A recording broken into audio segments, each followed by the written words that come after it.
In this video, I'm going to illustrate to you in very simple terms why the dollar and the euro are mathematically guaranteed to collapse and have been since the moment they were created. You don't need to be an economist to understand what I'm going to show you. A little common sense will do just fine. The dollar and the euro are debt-based currencies created by the Federal Reserve and the European Central Bank. Now, these central banks, while masquerading as public entities, are actually made up of a consortium of the most powerful private banks in the world. When I say that the dollar and the euro are debt-based currencies, what this means is that dollars and euros are loaned into existence. Central banks create money out of thin air by loaning money that does not yet exist to their respective governments. Since the vast majority of money in circulation is now digital, such an operation doesn't even require the printing of physical paper. Money and the debt that accompanies it is simply typed into existence.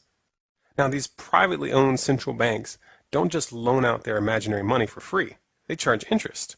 But the money to pay back that interest doesn't yet exist in the system.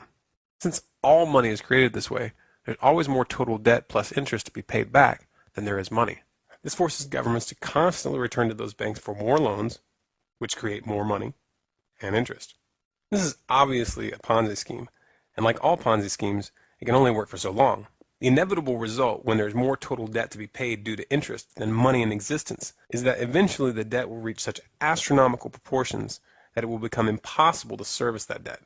This is why I said that the collapse of the dollar and the euro is a mathematical certainty. It's been guaranteed since the beginning by the very nature of our monetary system. You might ask yourself why anybody in their right mind would set up a system like this that's guaranteed to fail. Well, the answer is simple. For the same reason that any criminal sets up a Ponzi scheme. There's a small group of bankers who get very, very rich at the expense of the public before the system begins to falter. And they use that money to buy up real assets that maintain their value after the currency falls. Sound criminal to you? Well, that's because it is. But you know what? They're going to get away with it if we don't make a concentrated effort right now to educate the public about the true nature of money and the private central banks which are leading us to the slaughter. And if we let them get away with it this time, the next Ponzi scheme is going to be even bigger.